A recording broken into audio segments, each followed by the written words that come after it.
Alrighty, and we are back. Thank you, everybody. I hope everyone had a great July 4th weekend. It was very interesting. I actually spent a little bit of time here in the United States. Anybody that knows us and knows this platform knows that is not usually my favorite time. But this weekend was very fun. Got to spend some time with family here in the States while out of Colombia for a little bit. But do want to be able to get you guys on with one of our experts. We've got our virtual relocation conference. If you guys aren't aware, go to movetravelcolombia.com. That is where you can find all the information. But the virtual relocation conference is for you. It is designed to allow you to go exactly from where you are and get connected to all of the experts that you need. Now, today we have somebody very important because when it comes to outside of your passport travel, getting the different visas, you may want to actually work with an immigration lawyer. It's actually my best recommendation. So I wanted to bring on one of our mood travel experts, Mr. Daniel Luque from Capital M Law. Welcome, Daniel. Hi, Jay. Thank you for having us today. Yes, no worries, no worries. We want to make certain that when people are looking, whether it's moving abroad or moving specifically to Colombia, that we can connect them with the resources that they need to make their move a little bit easier. And the reason why I still feel like you now know this, Daniel, after working with so many Americans, we most of us aren't given the opportunity to travel. So moving around with the passport, understanding different entry requirements, this is probably all brand new to people. Do you see that a lot where you're getting Americans looking to leave and they really haven't gone anywhere? Yes, definitely, definitely that is a constant. I mean, the cultural difference and the differences not only of language, but also the legal system and the procedures and bureaucracy and the expectations is like a steep slope, right? It's a steep slope that people often get with a lot of confusion, a lot of questions, a lot of doubts, because not only the language is different, but the legal process is different and the legal institutions. And it is very, very useful to understand first, to learn a little bit about what that is, why is it important to do an immigration process, when it is important to take care of it, and what are the consequences also of it not being done in the right way. um, the immigration status of a foreigner, as in any country like Colombia, as any other Western country or any countries that we know, those are very similar. For there are special statutes for foreigners, and especially when you're planning to move and to live long term in a country, you definitely want to have your papers right and your local ID card to access to a lot of services. Yes. Mhm. No, that's really true because a lot of people look at moving abroad as if it's a blanket. You know, it's America and then there's everywhere else, and not realizing that each particular location, Colombia, maybe you're looking at Brazil or Panama, Or all of them Argentina. have Mhm. all of them have completely different nuances and different sets of bureaucracy that you have to be able to navigate through. Now, in today's society, I feel like a lot of people are DIYers. They're the do-it-yourself kind of people. Yeah. With advancements in technology, Chat GPT, OpenAI, things of that nature, they figure I can just put in the Chat GPT and I'll get the most up-to-date answers. And what is happening is that's not true at all because I was in that position, not necessarily looking for Chat GPT, but things change very fast. And if you aren't aware of those changes and you're acting on outdated information, um, these things can hinder your visa application, your visa process, and might just get you denied and you may have to leave. Have you seen that happen where people try to do it themselves and then they're coming back to you trying to get it all figured out? Yes, definitely, definitely. I mean, I'm a big Chat GPT fan, by the way, but nevertheless, you understand the limitations of those tools, right?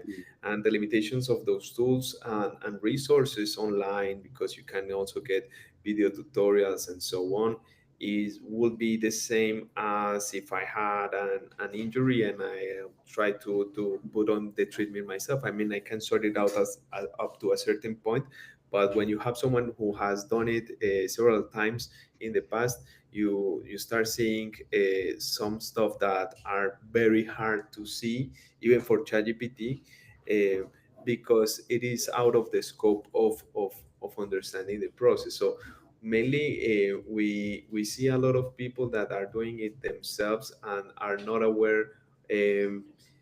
On many nuances or details, such as, for example, when I get that every day. For example, this morning, a retirement visa. Mhm. Um, a retirement visa has the restriction that you cannot be enrolled to the social security benefits in Colombia. You need to be using travel health insurance. So when you're applying for a renewal of a retirement visa, you need to de-enroll. So people that doing them themselves and fail to do this, they they are exposed to sanctions, right? Mhm. And as such, and the legal sanctions in the Colombian migratory system can range from getting your visa rejected to a fine for overstaying your days, up to deportation and expulsion, right? We also have that. Yes. Yeah. You guys don't realize like these visa thing is it's not as black and white as a lot of people are thinking. It's something that is a buzzword now. I think the buzzword thing is the digital nomad visa. Everybody's Yeah. going to go get the digital nomad visa, and I'm going to go live my best life in my chosen location. But as a person that has been living abroad for 2.5 years and utilize the digital nomad visa, what happens when you decide I may no longer actually really want to be a nomad, but I like where I am. And I start to see a lot of the people in the community here in Medellin that have been here for a while are running into this. They've done the digital nomad visa twice, and now they're looking at what is it that I do from here to stay in Colombia. And I bring that up is because most people with the little bit of education that we have about traveling, they're thinking a digital nomad visa is the end all be all. Once I get that, I can just keep doing That's that it. over and over again. And then, that's just my path. And I now know, and for certain that that is not the case. Can you shed some light on that? Yes, of course, of course. Yeah, that actually, the digital nomad visa program came to Colombia on 2022 with the new visa law resolution, and it was categorized as a visitor type visa. Remember, there are visitor type visas, migrant visas, and resident visas, right? And a visitor type visa is a visa that you can apply, and they can grant it up to 2 years. Um, but it is for visitors, not for people moving here. For long-term visitors, yeah, you can stay 1 2 years under that visa category, but after that, the Colombian government expects another type of visa and say, Mm, okay, what you came to visit, but now what? Are you going to stay? Are you going um, to invest here? Are you going to exercise your profession, or are you going to work here permanently? What are you going to do? Because when you got your digital nomad visa, you told me that you were just working remotely for a short period of time without the intention of permanency. So we've seen this year a lot of rejections for those causes, for mainly two big causes that I think is very useful for people to learn this. One is the intent of permanency. Yes, the intent of permanency. You see a rejection. If people say, yes, I love Colombia, I want to live here, on in your digital nomad visa application, boom, rejected. Why? Because this is not a visa category for permanent residency. If you're looking to live here on a permanent basis, you have to look for a migrant type of visa. Those are work related or investment related or pensions or family related. Um, Now, the second main cause of rejection that it has been recently enforced heavily is being the activities that you're performing in the country need to be categorized as of interest to the country. So what is an activity that is of interest for the country, right? Um, or people that do, for example, trading that is a regulated activity in Colombia, like financial, playing in the financial markets, that they are also getting a hard time getting their visa approved Mm. because the activities that the Colombian government is deemed as of interest. What is of interest? You can do anything from tourism, environment, sustainability, and a lot of other different areas. But for example, people who are working like I know I'm a digital nomad because I have an OnlyFans account. That's hard to justify it as if it is of interest to the country. That is the first time I've. We've seen cases of digital nomads. That is interesting, but also really good information because that is, I think that's what's being fed. That the digital nomad visa is the end all be all. That's where you get. And once you, and here's the thing, it does come down as far as the requirements from a dollar amount and what certain qualifications or things you may have, depending on the country. But I know for the average American that doesn't run a business, that is just looking for to to move here, may be a little, I won't say difficult after the nomad visa. It's just you have to have a little bit more liquid than I think most people in the United States are used to having. Um, I think with the housing visa, which is you just buying a house. Can you tell me what that is right now, roughly in US dollars? Because we'll get into why I brought that up. Yeah, for investments, there are like three types of investments, but or thresholds. But for the housing is at today's exchange rate around 125,000 US dollars. Yes, 125. 125. Yeah, I bring that up is because it is very, very important. You may not be looking into Colombia, you might be looking into somewhere else. But the reason I bring a lawyer on is because what you don't know will hurt you in this scenario in regards to moving abroad. If you're not in a position where you have 120,000, and people in the United States say, "Oh, yeah, well, I can go finance that. I got great credit." No, no, not an option for that visa. For that Cash visa needs to money. be paid upfront, and it needs to be exclusively on the holder's name. That means exclusivity on the ownership means no mortgage, and that eliminates a big chunk of financial options to access to the Mhm. property. Um, yeah, I mean, each that is why it's also important to get good advice on these topics because it implies asking a lot of questions that you're not aware of. Same with ChatGPT. ChatGPT is as good as the questions you ask. But if you Exactly. don't have the information to ask the questions, it will only take you up to a certain point. Yes. Hmm. For us, it's very important, like the integral legal advice, because we're more a law firm that specializes in international law, and that has a lot of different aspects, mainly starting with familiar or family environment, like you're coming with your kids, you're coming with a spouse, or you have to check for a beneficiary visa or a visa that allows to bring your children as beneficiaries. Yes. such as the digital nomad. The digital nomad is a very good program because it also allows you to bring your spouse and children as beneficiaries, and then we try to understand each client's personal circumstances.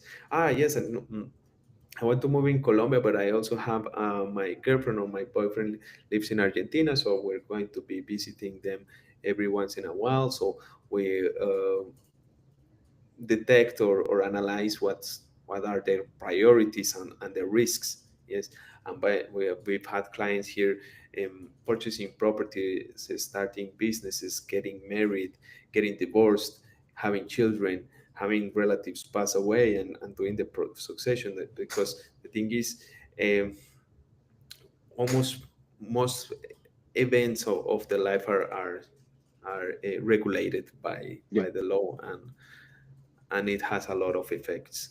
So the digital nomad visa program, it's been a great starting point for a lot of foreigners to start discovering the country, but it's not the end of the migration path or journey. Yeah. And that's why I wanted to make sure that you said it and they heard it from you, because I get people that think that they're on the platform and they're like, oh, I'm going to get the digital nomad visa, and then, I'll just stay in Colombia for forever. And I'm like, that doesn't work like that. You guys, Yeah. the Until passport you is get strong. exactly, until you get, remember that until you get the at least the resident visa or the Colombian nationality, uh, the immigration path or the immigration journey is not over yet, right? It's the same as in the US, for example, when a foreigner just gets a green card or gets a residency or a visa or a permit, the immigration path might not end there. Yes, Hmm. immigration until you get your US passport or your Colombian passport, that is when, okay, you're no longer a foreigner, so you don't have to worry about that. Until then, uh, or at least the resident visa. But remember that the resident visa, you can only apply for the resident visa once you have accumulated between 2 to 5 years under a migrant visa. Yes. Mm-hmm. So people, for example, who buy a house, that is not the end of the immigration journey, neither. You still have to renew it, and if you're selling that property, you have to report that, and that even might be a cause of cancellation. We've had cases of people who have bought the property and applied for their investment visa, and selling and buying another property in a time frame of 2 or 3 days, and still got to reapply for the new visa. Hmm. Yeah, there's a lot of red tape and different navigations to consider when I feel like not red tape, but more so navigations to consider when looking at the path to long-term stay in Colombia. Ex- What are some of those other ways that you've seen? I feel like maybe like the lesser known ways that there's to be able to stay considering who the person might be. exactly. I think one of the visa categories that remain much unexplored and unused, like a hack, is the M independent professional worker visa. Okay. Okay, it's a migrant type of visa, and a lot of people don't use it because it has some limitations, but it is a migrant visa. That is meant for independent professionals or workers that are going to work in Colombia for Colombian clients or companies, not working remotely. Yes, Mm. because maybe at a certain point during their digital nomad visa stay, they found local clients or local companies that they are starting to provide their services to. um, but that visa category, however, implies getting the academic title recognized by the Ministry of Education. And that is a process that can take 6 to 9 months. So, for that visa category in particular, people need to start preparing it at least 6 or 9 months in advance to apply for it. Another very common one is the civil union or common law marriage. People start living together with a Colombian national. They find a girlfriend or a boyfriend, and they start living together, and they're not aware that, and they say no, that now that we're living together, we can apply for that visa, which is also a migrant type of visa. Well, what you need to know is that you need to register that or declare that union before a notary, and that implies also bringing your birth certificate, apostille and translated, and your certificate of single status also from the US. And they don't know what that certificate of single status is I've never even heard of that. from a county clerk. Yeah, um, how and to bring those documents and then file the declaration and wait 1 year until they can apply for that visa. Yes, civil union. It's not just that I have my girlfriend Colombiana, and that's it. I get the visa right away. You need to take care of a couple of things. So yeah, I mean, there are 46, 47 visa categories. Wow. Digital nomad is only one, right? For US citizens, though, I think that set would be reduced to probably around 20, because a lot of those visa categories that you see on the big list are meant Mhm. for countries that are not well related to Colombia. Yes, and that is something that I think your audience or should be aware of, is that they will find a lot of resources online regarding visas, but one of the things they need to understand first is that most of that information are not only meant for US citizens.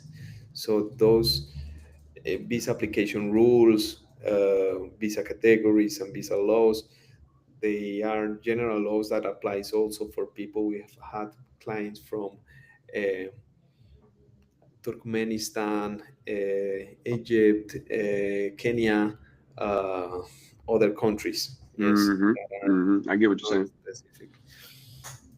So yeah, that's a heads up when checking online documentation. Just ask or make sure that it applies for U.S. citizens. Yeah, that is that's why. And because when you first started, you mentioned, the language. So you've got to put it into a translator if you're not fluent, and then you've got to infer what the translator gives you back. And it may be very generalized, but if you it wasn't laid out to you in black and white, you don't realize that this is a general thing. And isolating down to your American passport could be mean the difference between one, you getting approved, to Yeah, how much money you end up spending, because you might be reading something and might go get paperwork and things apostilled and that you and don't it's even need to costly. get done. Oh, it is. It is costly. Yeah, it can Every take time I two see how grand, much it costs for a paper, 1,000. I'm just like, why does this cost so much? But it's a part of what that process is. And it may not be the same everywhere, but specific to Colombia, it 100% is something where I feel like it changes yearly and it could change multiple times in a year. So anytime I'm in position to be applying for a visa, have some questions, I always go back to Daniel. So that leads me, Daniel. Have you seen anything specifically in 2025 which regards to the immigration process that is relatively unique? I think you and I uh, was first to see the 6 month digital nomad visa. And then now I'm hearing it more and more and more that people are only getting 6 months. Are you seeing any random things that in 2025 made you kind of be like, okay, 2025. Well, this week has been just this week? this week has been last week was the we have had a couple of ministry changes. The Ministry of Foreign Relationships. So the visas are approved by a special group of work from the Ministry of Foreign Relationships. So when the ministry changes, of course, the team or the team that evaluates the visa gets different directives, right? And one of them in the digital nomad visa, I think the biggest changes have been some people are getting requested not $1,000 but 1,300. Hmm, That is more than what the law says, and people have interesting. failed to meet that threshold. Yes, Mm, that is number one. Number two, trading is being actively prosecuted. Like if you they ask you if you're practicing trading, uh, because that will be for another visa category. Then a lot of coaches are people who had coaching activities, uh, when it's not properly justified, that is a cause. And of course the FBI criminal records, but the FBI criminal records, a lot of them can be overcome. You have to be very explicit when, how, and why those charges happened.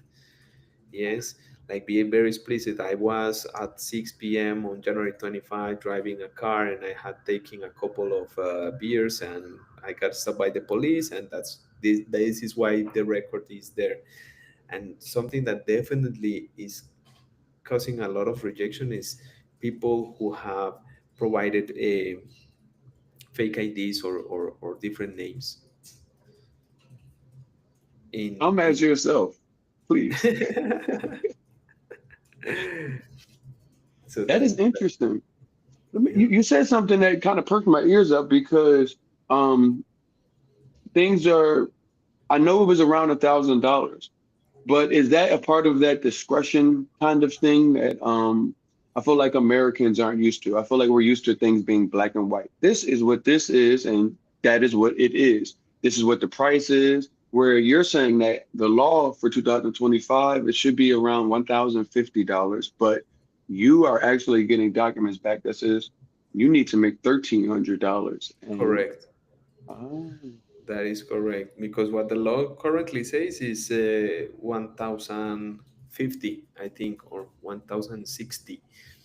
But people are getting asked for more, or to show the bank statements that you're receiving 1,300 over the past um, 3 months. Um, what else?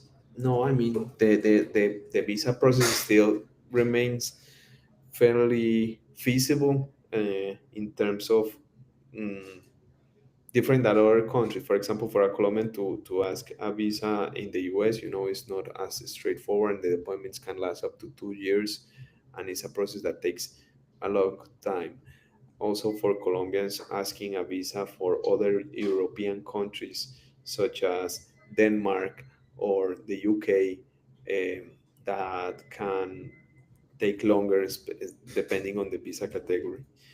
And yeah, I mean, I think what makes sense is to get informed and do it on a timely manner. Like be prepared in advance. That is, you're gonna have the time. Don't leave it for the last minute. The problem is when you have overstayed all the tourist permits here 6 months, and then 1 week before your second extension or your extension expires, you send a message like, okay, I need a visa. It's like, okay, yeah, in 1 week is you have to get the criminal records apostilled and translated. You need probably to get a certificate of incorporation of a company, and depending on the visa category, that can take um, 3 or 4 or 5 weeks. So it's not realistic for you to ask that. And if you're risking overstaying, that is a risk that you shouldn't take if you can. Yeah, some other people like do if just you want to be in that country, yes, and that's what I was going to ask you because I get a lot of people that are like, well, I'll just stay over a little bit and I'll be fine. And I'm like, if you like the country that you are considering staying over, I would not consider to stay over just because now everything is out of your hands. The moment that you stayed over, that fee, the fine can be something minuscule to something extremely large. It can Yeah, no, position the you. fine is the less of the worries because deportation and expulsion are the biggest sanction. We've seen cases of people who have, well, who have overstayed and are, have not been allowed to re-enter the country. Uh, but especially the most serious thing is when a person overstays and they get a fine and they don't pay the fine, Mm, and then they get a deportation order and they don't leave the country. So that is starts accumulating and escalating, and a tiny problem that you just needed to submit an extension form that takes 15 minutes and costs like 20,000 $20, and you can stay 3 months more if you forget to do that. Then you're risking a lot of stuff. So yeah, I mean, the process, there is a lot of information and out there right now, and it is better to double check that information. It is still a legal process, so probably it is of use to have a lawyer or an attorney, someone trained in Colombian law to assess the opinions, because normally some terms during the translation they don't mean the same in legalese as they mean mm, in common Spanish. Yes, so that's why in some cases it is worth to double check everything with a lawyer. But some other cases, I think is good that the people can also apply themselves. I think that is a positive things, and especially when when it's a straightforward application. But especially and exclusively, I will say this recommendation is for Spanish speakers, because when you don't, if you even if you understand the concepts and the process and the requirements, um, if you don't get the full detail of what you're doing, that can cause you a lot of problems. For example, digital nomads. We have a case that digital nomad applied on their own and gets their visa approved. 18 months, very good. They bought a property. Yes, they bought a property and are applying for the investment visa, but they changed jobs and didn't report that. And there was a fine print saying if you switch jobs during the term of this visa, should report that. mm. So they are now in a situation in which they bought the property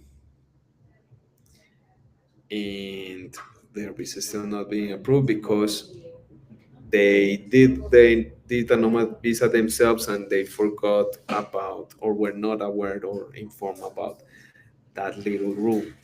So um, that's important to check not only with ChatGPT but with a lawyer. Yeah, because like most people aren't immigration experts. Most people aren't lawyers at all.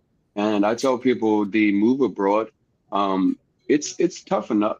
You know, it's tough to get acclimated without certain connections. It's tough to get everything figured out.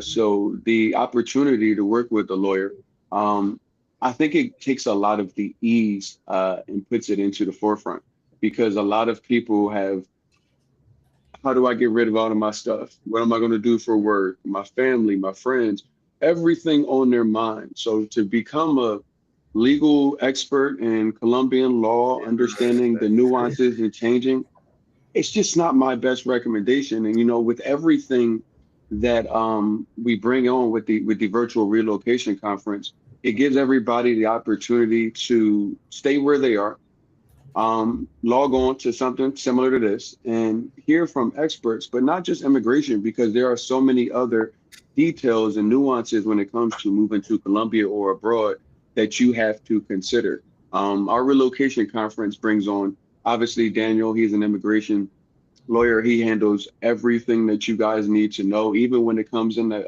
buying properties and navigating those things, because as he mentioned, there may be some red tape or some fine print that you may not see.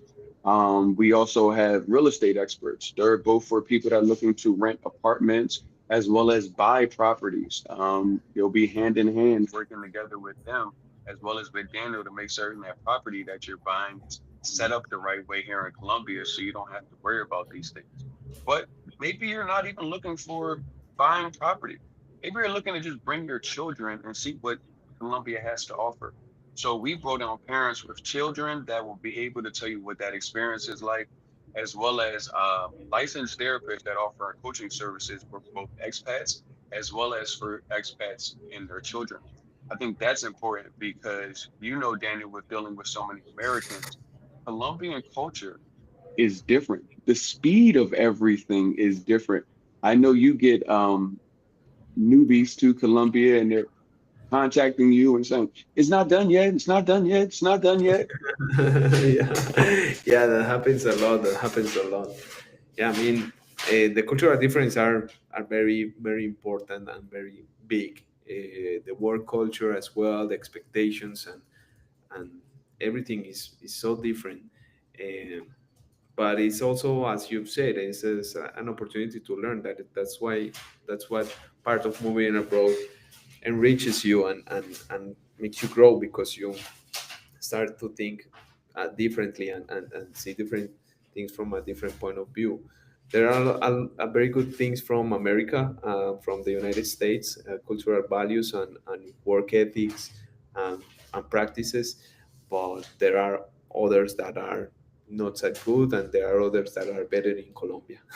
Yeah, nah, yeah, I definitely agree. I love everything that Colombia has provided me over these last 2 years. The opportunity to enjoy myself and my life. Never mind the connections that I've made with you and everybody else that has come together to be able to provide this opportunity for the people on the other end and saying, "Hey, we have reached back, put something together for you guys to be able to come into a room and get everything that you need to know in 3.5 hours from A to Z and get you started on your next move abroad." And I appreciate you, Daniel, and Capital M Law for being a part of this initiative, being a part of the welcoming committee for the people that are moving abroad. It is definitely grateful They're for it. welcome. They're very welcome, and we also appreciate this cultural exchange a lot. And for us, it's also very fun and entertaining and enriching. So, thank you. Wanted to also do a little marketing here. We're gonna relaunch the website capitaleme.com soon on the coming weeks with a lot of information for expats on Colombian law, rental Excellent. agreements in English and in Spanish. So we're gonna have Um, a lot of resources to read in the upcoming weeks. Probably, yeah, 3 or 4 weeks we will, but I'll share it to you because we're very excited. Nah, that's going to be good. Yeah, you definitely do a great job with your website being a nice little resource for people looking without even having to contact you. That's important because it grows that trust. You're already willing to put things out there that people are looking for and need, and then they can get on the phone and have a conversation with you in their native language. So that way they feel comfortable about what they're doing and who they're working with. So, Dan, I No, appreciate you. it's important for us at Capital M. I work with my wife, and we have that vocation of service, and it's not only about money. It's not only like, okay, if you don't pay you don't get anything. We also try to provide to the international community so people adapt better to Colombia, to understand better the Colombian law, and to learn a lot of stuff that will make their lives easier here in Colombia. If you're Yes. renting an apartment long term, remember pre-notice 3 months in advance, okay? Lot of different things to consider when you guys are moving. It is not America, but we are here to help. Get you. Exactly. Uh-oh, just somebody just landed in Medellin. That is awesome. Somebody in the comments just landed in Medellin. So I appreciate Welcome. everybody for tuning in. Definitely, please go to moodtravelcolumbia.com. That's two O's in mood, two O's in Colombia. There you can fill out the information if you want to get in contact with one of our experts and find out our resources and information regarding Santa Marta, Cartagena, Medellin, different neighborhoods. Our ebooks are there on how to move to Colombia. Got some more things coming out for you guys. Make sure you guys are tuned in, like, share, subscribe, save. Somebody needs to see this. Maybe it's not just you. Daniel, I will see you once I get back to Colombia. I appreciate you Okay. as always, my brother. Thank you, man. Take care. Alrighty, I'll talk to you soon. Bye.